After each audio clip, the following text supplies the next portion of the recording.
all of us are able to feel energies on a certain degree.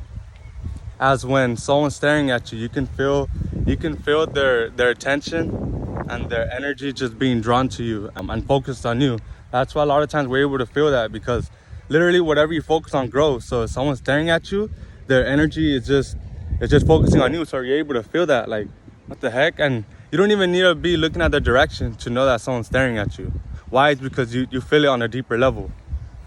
Or as when you're passing by a random stranger and you could just feel something like off about them. For the most part, say if they have like ill intentions, they don't have pure intentions, then you can automatically feel that there's something up with that person.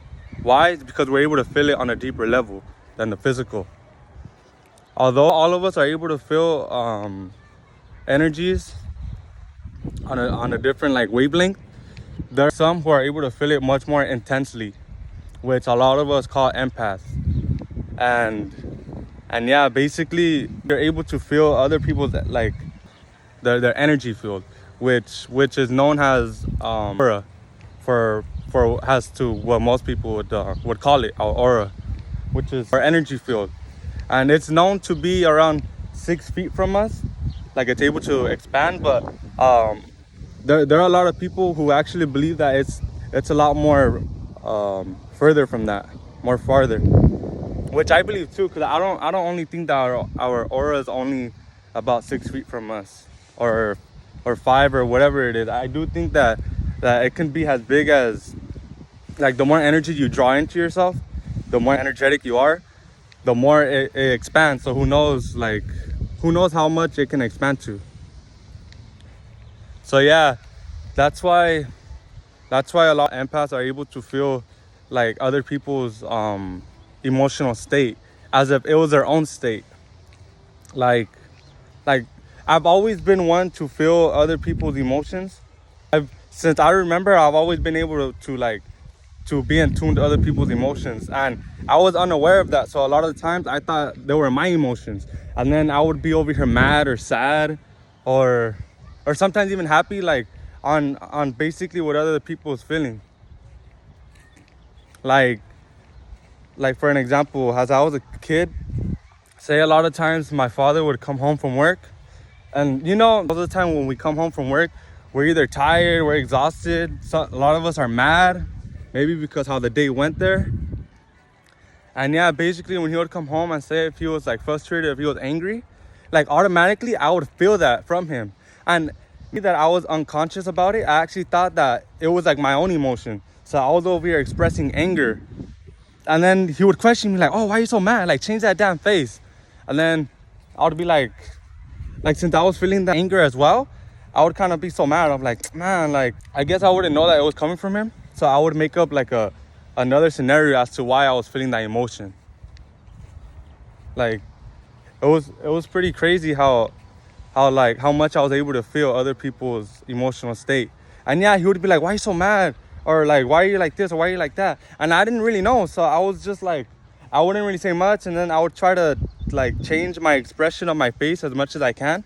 But it would only change so much, because I was still feeling like their emotional state. So I don't know, it was really difficult for me. And especially how I was aware of that, it even made it worse, because I actually thought that I was really angry, but yet I wasn't. I was just feeling other people's emotional states. So then all that was drawn to me, and then I was expressing it as to what they were feeling. I was like, what? And of course this went on for a long time, because I was unaware that I was able to feel other people's emotional state for like most of my life. And yeah, that's why a lot of empaths tend to really like stick to themselves, be alone, because a lot of the like people around us tend to have emotional states and anger, like in fear and shame and guilt, and we don't want to feel that. Like that's the last thing we want to feel, especially if it's not our own like emotional state. Like why would we want to actually feel that? And yeah, that's why a lot of them, especially the ones who are like consciously aware of their ability to feel other people's emotions and energies, like they just they just like really just stick to themselves and really feel their own, like really come into their own body and feel their own state of being, for they can progress, you know. Nevertheless, they could be progressing as to, okay, like they'll be sitting down, they'll be like, okay, I know this is my like emotional state. Okay, why is it that I feel this way? And then they're able to actually like heal from that and able to like move forward from that state as to why they're feeling the way they're feeling. Like they really go, we tend to really like dive deep as to why we feel that, for we can like evolve from that, you know, and we can go from higher vibrations. But the thing is, if we're always with other people, then we're always going to be feeling other people's emotional state. And then in a way, that's why a lot of us always want to make people feel so happy, so like important. We do so much just for they can change their emotional state, and then for us to feel better just because they're feeling better. Like that's tough. What? And yeah, that's why a lot of us drain ourselves, because we like spend like most of our days trying to make other people happy and excited, just for like I said, just for they can change that state of being within themselves, and then we can feel better about ourselves because they're feeling better. It's like of course that is good, that is a blessing that you're able to actually like change. Like you could like influence people's emotional state, but you can't really change it, you know. But you can influence it into them being into them feeling a lot more lighter about themselves, you know, than always feeling that guilt or shame or like that anger. And yeah, that's why everything always has two sides. So either like the empath is really taking time on themselves and really just focusing on themselves because they know they don't want to be feeling other people's emotional state, especially the ones who don't really want to help themselves. Then yeah, there's no point of always being with those people, because you're always gonna want to make them feel better, like every day, like the cycle repeating.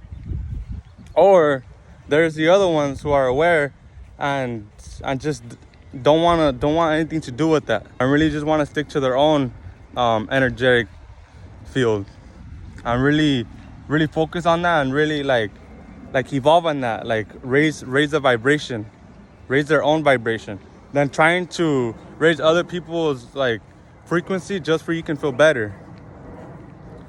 And yeah, that's why for us empaths, it's really important to really like stick with those who tend to always want to like, you know, move forward as to like feeling better, doing better. Like all this is like literally like uplifting them. But if you stick around people who don't really like take time of the day to actually better themselves and make them feel better, or even question themselves, like, damn, why is it that I'm always feeling like this, or why is it that I feel like this right now? Like if you're not like around those people who are never really like evolving, then you're always, like I said, you're always gonna try to make them feel better. Although it's their own choice, everyone has a choice as to how they wish to feel at the end of the day. So if they choose anger, they choose guilt, a lot of times it's unconscious, you know. So we can't fully blame them as to them choosing that emotional state. But still, it doesn't mean that you have to be like around them 24/7 just to make them feel better, and in result have yourself like feeling better. Like there's so much more we can do with our ability, because this I would say this is a gift, to be able to feel other people's like frequency as to where they're at. It's a gift, because then you can know, okay, this person is like around my vibe, or this person is not really energetic circle, meaning like this person like doesn't feel light most of the time, because this person's always in this type of emotion, so they're always feeling heavy. But this person likes to feel good about himself. This person always wants to be like pumped up, energetic. Then yeah, this person will most likely be like in my circle, you know, because we have that same type of like frequency. Feeling light, feeling energized, feeling grateful, like all these things are kind of like what you prefer to be around. So you're like, yeah, like I would like to hang out with this person because I already know how they feel throughout the day. But if you like stick around with people who are feeling like down most of the time, then you're gonna be like, "Ah, you know what, like, yeah, I'm better off not going with them today, or I'm better off just like distancing myself a little bit more from them, because I know, like, I already know after the time their emotional state isn't where my emotional state usually at. So why would I want to like kind of go down to my frequency just to go to another person's frequency and have them like and try to uplift them, you know? Like I said, it is good to be uplifting them, but in a way where you're not draining yourself either. You're over gonna be like their little pet or something, you know? Every time they're feeling bad or something, you get a beer right there, like trying to pump them up, and just kind of draining yourself. And yeah, that's why I said, like, just really just like see how people are feeling around you, and then like choose the people that you really want to like stick around, you know, based on their frequency. And yeah, that's basically what I had. Remain active, remain balanced, and yeah, peace out.